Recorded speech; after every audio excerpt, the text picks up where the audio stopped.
Hey everybody, Kristen here. As you know, I believe homemade is best, but it doesn't need to be complicated. And today I'm gonna walk you through how to make a creamy, cozy wild rice soup. This is so incredibly satisfying on a cold winter's day, and the Instant Pot makes it easy to make. So let's get started. The first thing we're gonna do is hit saute on our Instant Pot.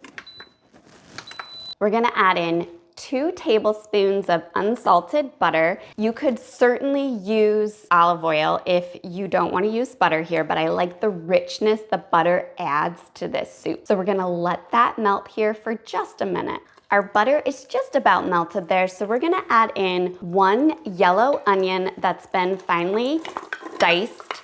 This is a small onion here, so if you had a larger onion, you would only need to use half. I'm also adding in 3 stalks of celery that have been finely diced. And that was the whole piece of celery there, the leaves included. Those leaves add a lot of fresh flavor to soups, just build those delicious flavors that we're looking for. So we're gonna let this saute for just 3 to 4 minutes, let the onions get glistening and soften and develop flavor. Okay, that's looking good. So what I'm gonna do now is add in 2 cloves of minced garlic. That's about 2 teaspoons if you were using jarred garlic there. Just let that toast very briefly. And I'm also adding in 1 cup of wild rice that's been rinsed.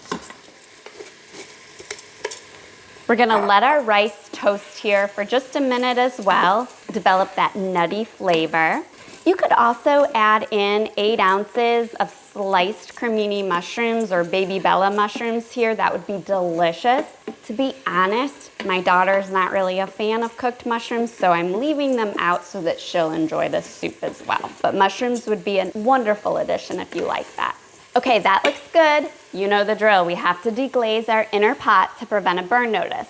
So to do this, I'm adding in a 1/4 cup of dry white wine. I'm using a Sauvignon Blanc today. A Chablis, a Pinot Grigio would be a great option. And if you don't cook with alcohol, use a 1/4 cup of water right here. You could use stock, but we're using 4 cups of stock to cook this soup. And a lot of times you're buying a carton of stock, which is 4 cups. So instead of opening another carton of stock, just use a little bit of water. We're just gonna scrape up any brown bits on the bottom of the inner pot while that wine simmers and evaporates the alcohol off. We're gonna hit cancel to turn off the saute function. And then I'm gonna finish this up by adding in 4 cups of low sodium vegetable stock broth there. You can totally use chicken stock if that's what you have on hand or that's what you like. To keep this vegetarian, I'm using vegetable stock today. And then I'm also going to add in the seasonings here. And I have 1 teaspoon of kosher salt, 1 teaspoon of black pepper, a 1/2 teaspoon of garlic powder, 1 teaspoon of onion powder, 1 teaspoon of dried onion flakes, and just a pinch of crushed red pepper. It's a lot of seasonings there, but we really wanna develop a cozy soup here with a lot of flavor without using a lot of additives. And then I'm also adding in 2 small bay leaves here. If your bay leaves were on the larger side, just use 1. And I love to really add an earthy floral element to this soup is some fresh thyme. So I'm just going to hold the sprigs and remove the thyme leaves and drop them in. You could also just add the whole sprigs and fish those out with the bay leaves after pressure cooking. That's fine too, whatever works best for you. If you don't have fresh thyme, I'm using about 3 sprigs here or 1 tablespoon of fresh leaves. You would use 1 teaspoon of dried thyme leaves. Never use ground thyme in place of fresh thyme leaves or dried thyme leaves. It's not the same flavor. It's really overwhelming. Very, very few instances do I ever use dried thyme or dried ground thyme. Thyme leaves, delicious. To that, I'm also adding in 3 peeled carrots that have been sliced. I didn't saute these first because I wanted them to hold their shape after they pressure cook. So I left them in rather large coins just to add a little bit of color and texture to the soup. That's it. We're gonna pop the lid on the Instant Pot. Make sure your venting knob is pointed toward sealed. Then to set the cooking time, we're gonna cook for 35 minutes on high pressure. That is a long time, but wild rice really needs time to soften and cook through. Hit manual or pressure cook, use the plus or minus buttons and adjust until it reads 35. If needed by your model, hit start. Okay, our soup has pressure cooked, and after the cook time has elapsed, you want to let pressure release naturally for at least 15 minutes. That's super important anytime you're cooking meat or large volume soups, which this was a large volume soup. It also had rice, which is a starch, which is another thing that I always say it's best to do a natural pressure release, or you can let it go longer. I let it go for 30 minutes here. And then you're gonna open it up. Smells so good. One thing I forgot to mention is I used 4 cups of stock and a 1/4 cup of white wine for 4 1/4 cups total liquid.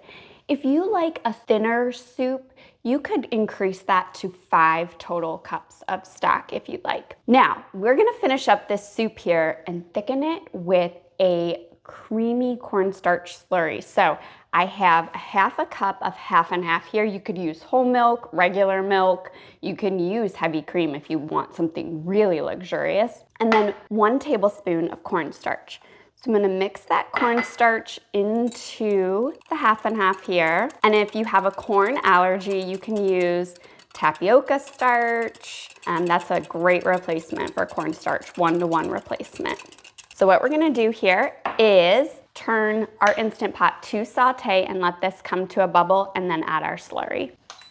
Add that slurry in, and then you just wanna stir this. It's not gonna take long to thicken at all here, just a couple minutes. And as you're stirring, as you come across any bay leaves, you can remove them. You guys know here that we say whoever gets a bay leaf in their bowl of soup or pasta, whatever, they're the lucky winners of the night. They don't win anything, but you know, in case I forget a bay leaf or two, we just have always made it a joke at our house. All right, this looks and smells so good.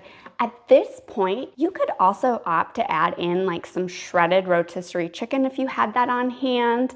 Or any leftover cooked chicken if you wanted something a little bit heartier. Like I said, we were making a vegetarian soup today. That's why I used vegetable stock and I'm not adding the chicken, but chicken is absolutely delicious in this as well. It is looking perfect already. It really doesn't take long to thicken at all. The soup was already warm to begin with. Just a little bit of cream gives it that luxurious finish, makes it feel so cozy on a cold winter's night or fall night. Here in the South, I'm still in my short sleeves. You can see that here. Doesn't get that cold here, but you know, I still like to pretend. All right, that looks perfect. So I'm gonna hit cancel to turn off the saute function.